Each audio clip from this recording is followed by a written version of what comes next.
from this, did I just call it Tourism Africa? Let me try that again. Meetings Africa.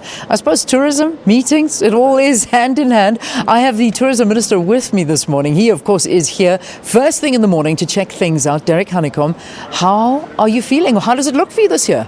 Looks fantastic, like every year, Leanne. I thought you were going to call me the Meetings Minister, but I know. Almost. I mean, I did call this Tourism Africa, so it was close. It was very close. But in truth, every year just gets better and better. And the numbers of people who come here, the business done here, the greening component of it, the sustainability component of it, the vibe, it just gets better and better every year. Yeah. And the representation, especially from the African continent, begins to get bigger, and it just shows you how important meetings are on a continent and in a country, because that brings in a lot of money. It brings in a huge amount of money. I mean, it's no coincidence that this is the premium event, of course, in Africa and the Middle East, for that matter, for bringing in business events to the African continent. So we've got 18 African countries here, represented here for this Meetings Africa 2017. We've got 65 African Association buyers, 176 international buyers here. So it's a very, very big event, and we expect it to do huge business. When you talk about big money, just out of an event like this, and the people who are here, it could translate into almost 2 billion rands worth of business. It's amazing, which, if we need to translate it into jobs, that's a different story altogether, because from some figures I was reading and having a look at it, tourism in this country creates around about 718,000 jobs. I still think that that's too low. I'm sure it's even higher than that.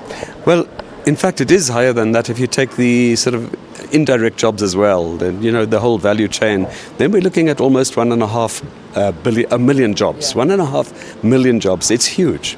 That's the reality. And I mean, one visitor to a country changes the lives of many people living here.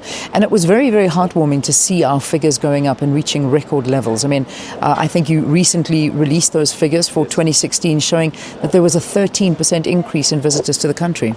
That's right, Leanne, and even more encouraging for overseas arrivals. We're talking about the long-distance visitors who choose to come to South Africa for holidays.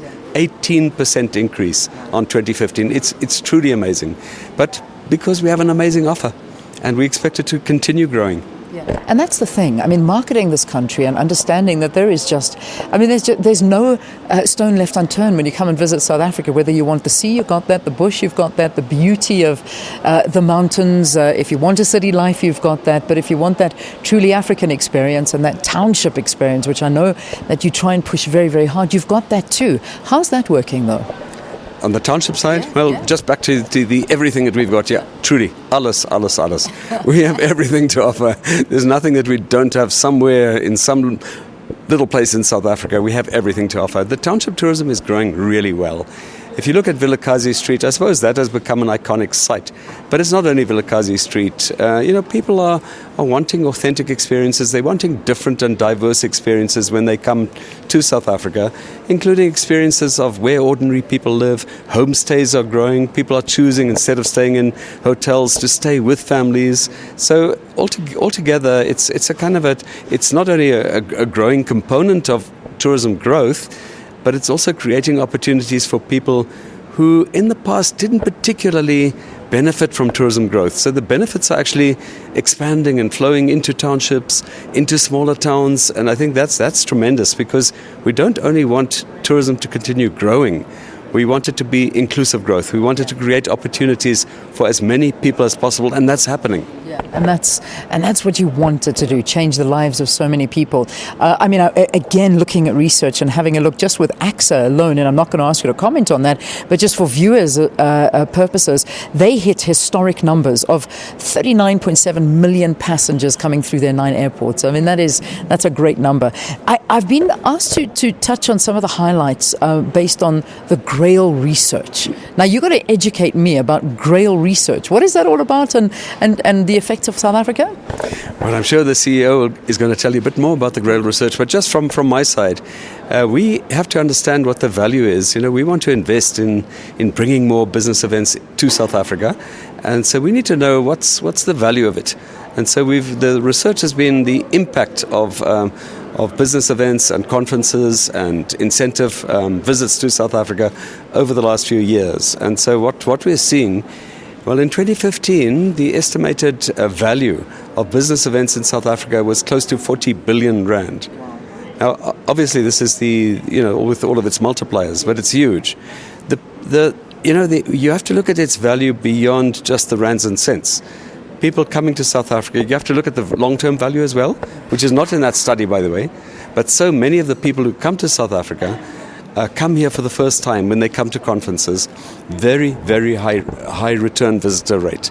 So they come here, they have a great time, and they make the commitment even while they're here to come back with their friends and their families, and they do. About 30% of all conference delegates who come to South Africa come back sooner or later in their lives. Fantastic. Well, I'll discuss that more with the CEO, as you mentioned, but thank you for talking to us about these tourism numbers, and let's just hope that 2017 is another bumper year for us in terms of international visitors and visitors from the continent as well. Thanks very much, Minister. One little message to your listeners, though, because let's make it everyone's business. Let's recognize that the tourism numbers, people who come here, are coming here to experience and enjoy our beautiful country, and we should be sharing our beautiful country and all that we have to offer with pride, but at the same time it's a job creator. So tourists who are coming here are directly benefiting people who live in South Africa. So every South African has to be a serious tourism ambassador. We have to embrace tourists, we have to be a tourist friendly country. Absolutely. Because that's what people go home and discuss and tell their friends and family and say, you got to go to South Africa. It's one of the friendliest countries I've ever been to. And that's just because of you and I seeing a tourist and helping them out and just being so kind. Thank you, Minister. Thanks very much for being with us here on the program. Enjoy Meetings Africa, and I hope it's a great success. All right, let's take a break.